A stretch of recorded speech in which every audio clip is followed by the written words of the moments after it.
Assalamu alaikum. Welcome to the limiting beliefs and how to fix them part of this module. Let's get straight into it. First of all, what is a limiting belief? A limiting belief is a state of mind or belief about yourself that restricts you in some way. Everyone experiences limiting beliefs, but learning how to identify them can help you proactively prevent these beliefs from limiting you. So this is something that is normal. Everyone has them, but knowing about them and knowing what they are, it is easy for you to fight them. So as humans, we all struggle with emotions, and this is because the brain is actually forced to pay serious attention to them before reason and logic set in. There is a neurological process that backs this up. Every sensory piece of information you take in, be it smell or taste or sound, travels up to your brain via various electrical signals. These signals are passed through cells and the spinal cord, finally reaching the brain. However, in order for your brain to make sense of these signals, they need to reach the front part of the brain. In order to do that, they need to make their way through the limbic system.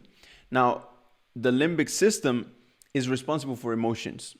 Okay, any emotion you feel it comes from the limbic system, which is why when you see or hear something, you jump to conclusions and feel a certain way before logic sets in shortly afterward.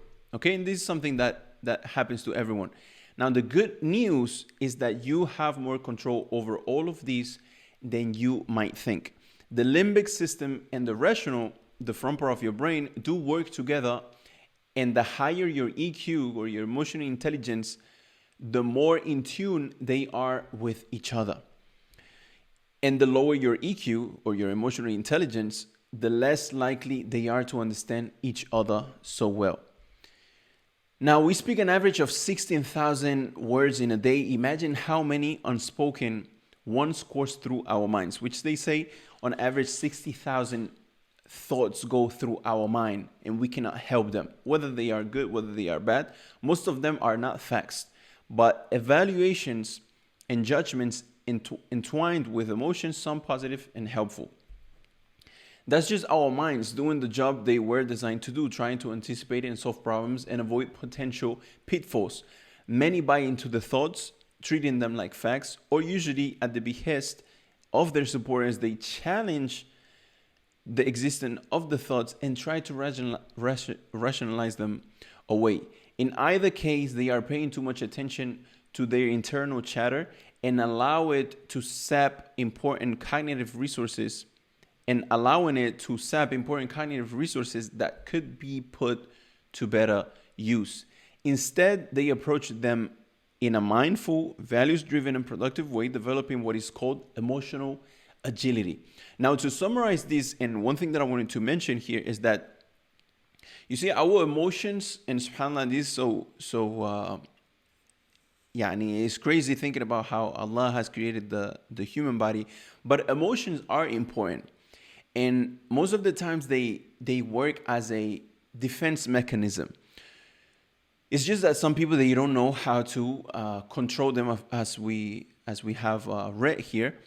But many times you tend to feel a certain way, which automatically makes you, for example, not want to do this, or not want to talk to this person, or not want to taste this thing. And it's just a defense mechanism. But most of the times, as we read, it's not facts. It's not based on facts, but it's rather based on experiences. Something might have happened before, so now every time this happens, I feel this type of way. And I have created that defense mechanism. But we need to develop emotional agility, okay? Now, how to get unhooked from this going on in our body? Now, first of all, we recognize these patterns, as we said, knowing about them already helps. The first step is developing emotional agility.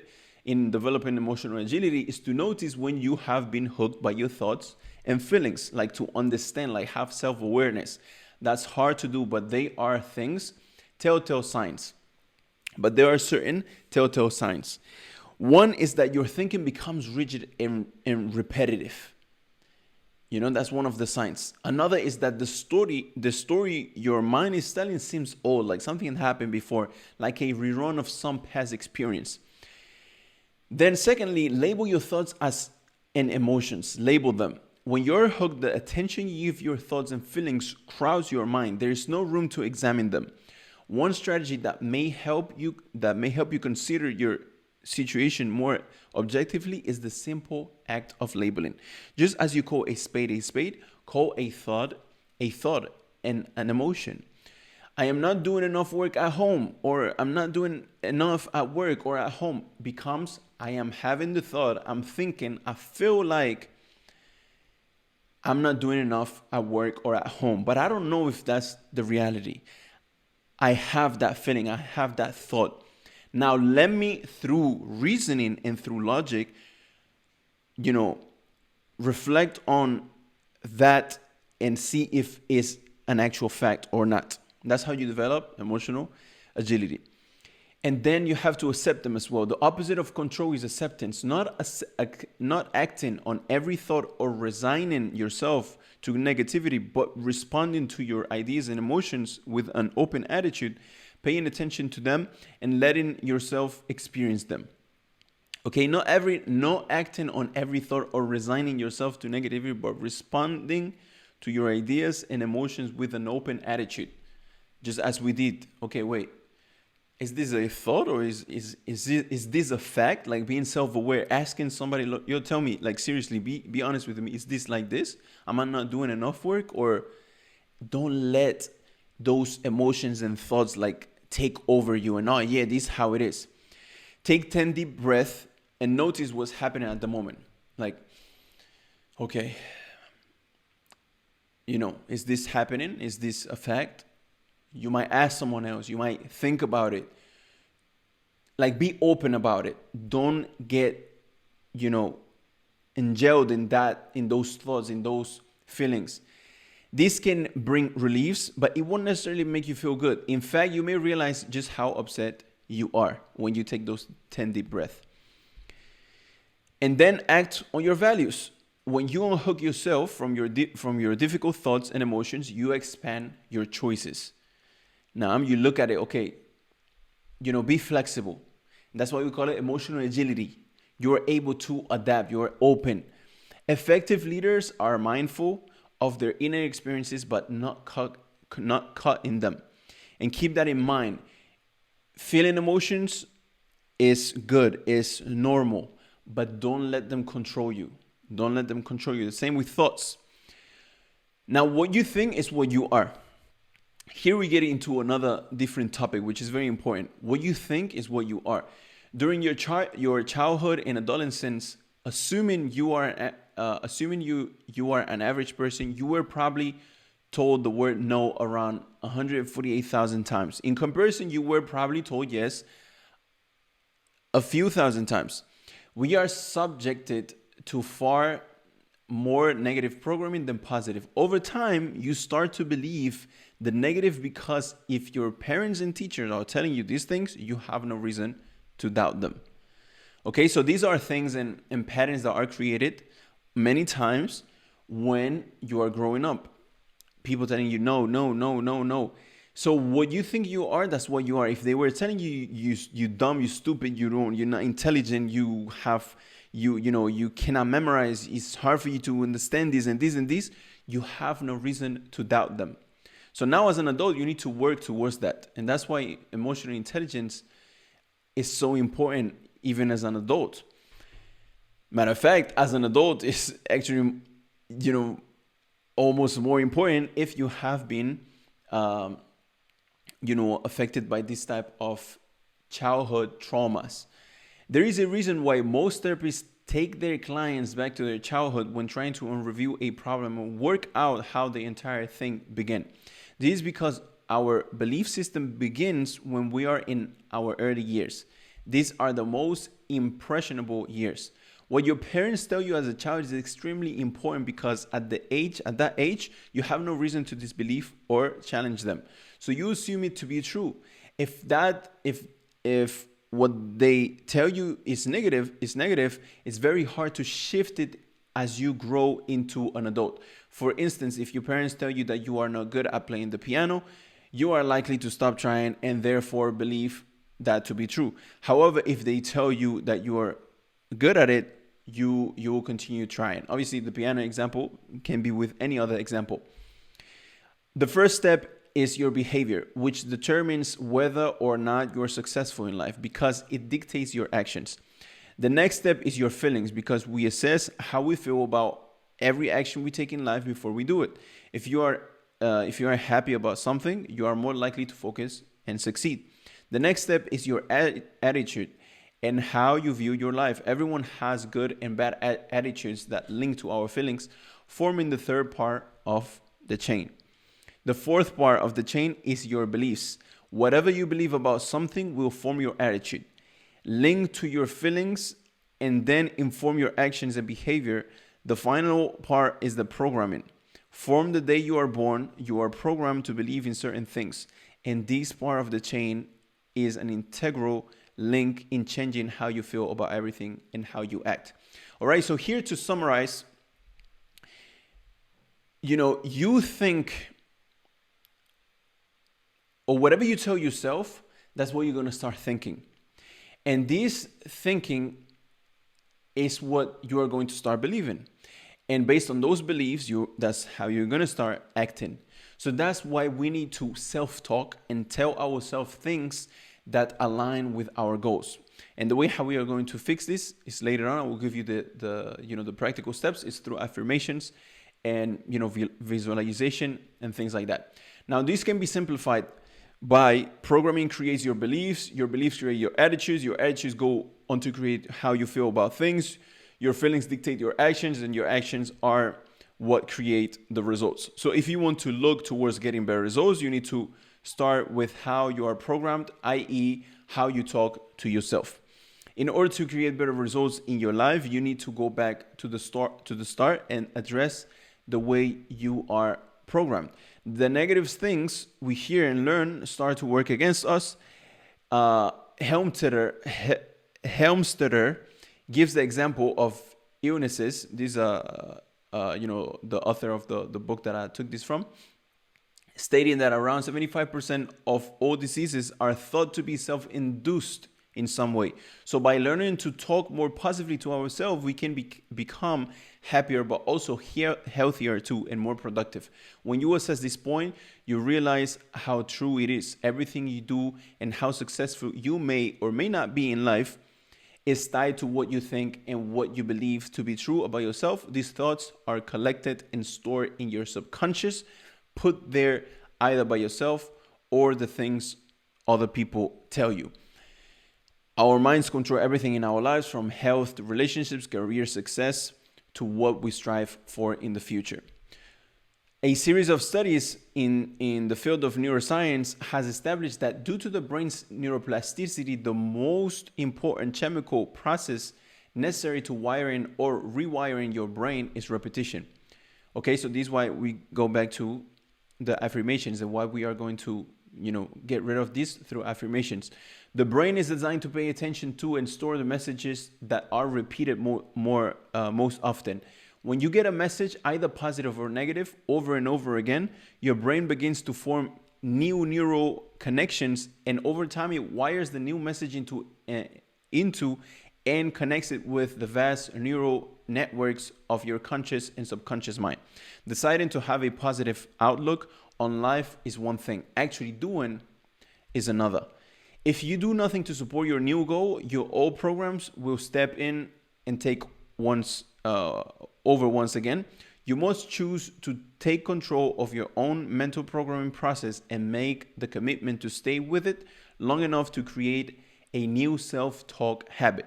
Then that habit will become wired into your brain. Once that happens, your own brain will begin to motivate you to continue. When you reach that point, you will be in control and life will start to change. Now keep this in mind, guys. Watch your thoughts because they become your words.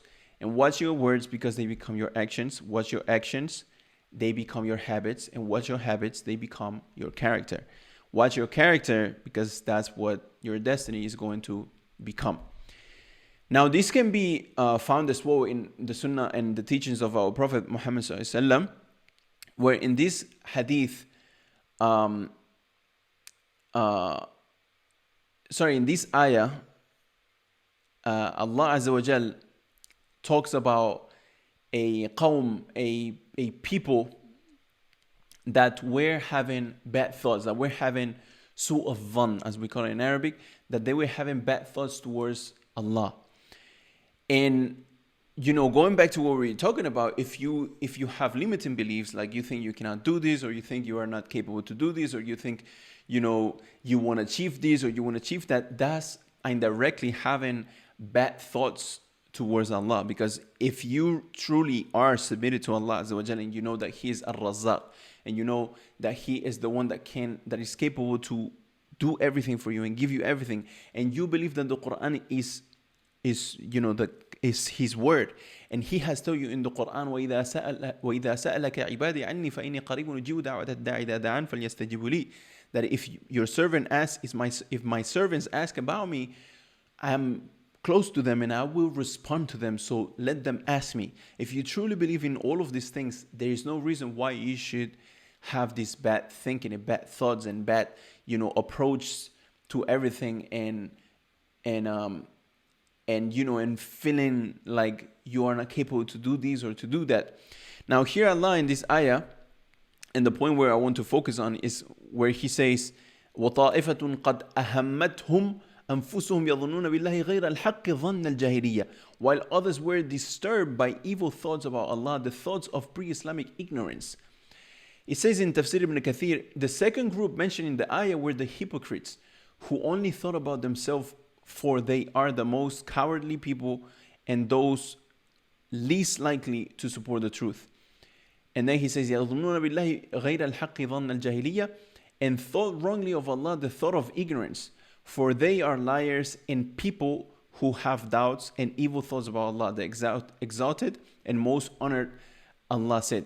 Now, why does here Ibn Kathir says the thought of ignorance? In the ayah he says the thought of ظن الجاهلية, because al-ilm, for example, like knowledge, is إدراك الشيء على ما هو في الواقع. Like it's knowing something based on what it is in reality.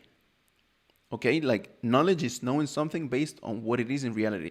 Knowing something based on what is not it in reality, even if you have like the most eloquent speech, or you throw the most hadith trying to support that saying that you are saying, which is not in reality, then it's not knowledge.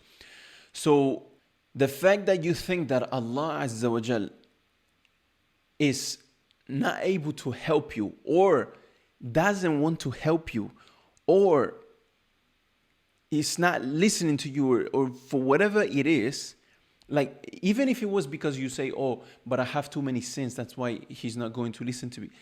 All of this is su'u dhann billah. It's having bad thoughts and not thinking good of Allah. Allah is Ar-Rahim. Allah is the most merciful. Even if you have plenty of sins, Allah is in the Quran, يَا أَيُّهَا الَّذِينَ أَسْرَفُوا عَلَى أَنفُسِهِمْ لَا تَقْنَطُوا مِنْ رَحْمَةِ اللَّهِ إِنَّ اللَّهَ يَغْفِرُ الذُّنُوبَ جَمِيعًا. All you who have overloaded yourself with sins, don't lose hope in the mercy of Allah. Allah forgives all sins. So Allah told you this. How can you think that He's not going to listen to you because you have too many sins? You saying that what He's saying in the Quran is not true? Or you think that He is not capable to give you that ability to memorize? Or you think that you put in the effort to learn the Arabic language, for example, for His sake. You think that Allah is not al-adil, you think that He's not just, and that He's not going to give you at least something that will help you to know about Him better, which is the Arabic language. After all of these efforts that you have put in, He's al-adil, He is just. If you put all of those efforts, He is going to give you those results, which is in the Arabic language, that you're looking for, as long as you are sincere. So having these bad thoughts and having these limiting beliefs about you not being able to learn the Arabic language and not being able to accomplish this or that, as long as it's for the sake of Allah, it's just indirectly having su'u dhann billah, is having bad thoughts about Allah Azza wa Jal. So here he says, then after the distress, He sent down security for you. Slumber overtook a party of you. The people of faith, certainly firmness and reliance on Allah, who are certain that Allah shall give victory to His messenger and fulfill His objective. This is how the people of faith are. Firmness and reliance on Allah, and certainty that Allah shall give victory to His messenger and fulfill His objective. The same Allah said in the Quran about the believers. إن تنصروا الله ينصركم ويثبت أقدامكم. If you give victory to Allah, if you work towards giving victory to Allah, and you support the cause of Allah, Allah will support that back, on you, and يثبت أقدامكم, and will make your steps, your feet firm on the ground, on whatever you are trying to accomplish. So then he says, similarly, Allah said in another statement, nay, but you thought that the messenger and the believers will never return to their families. This is an ayah. Allah, Tafsir Ibn Kathir says about this ayah, this group thought that the idolaters, hopefully I am pronouncing this correctly, achieved ultimate victory when their forces took the upper hand in battle, and that Islam and its people would perish. This is typical of people of doubt and hesitation. In the event of a hardship, they fall into such evil thoughts. Allah then described them that. So, this is not the approach of the believer, to have like these evil thoughts and like, and having anxiety and stressed and, I'm not going to be able to achieve this, and I cannot learn the Arabic language, but what if I not, what? Now look at this hadith. The Prophet ﷺ, he says, عَجَبًا لِأَمْرِ الْمُؤْمِنِ إِنَّ أَمْرَهُ كُلُّهُ لَهُ خَيْرٌ. That how wonderful is the case of a believer. There is good for him in everything, and this applies only to a believer. If prosperity attends him, if good attends him, he expresses gratitude to Allah, and that is good for him, because Allah accepts, and likes when the servant praises him. And if adversity befalls him, if something difficulty, or a hardship befalls him, he endures it patiently, has patience, and that is better for him.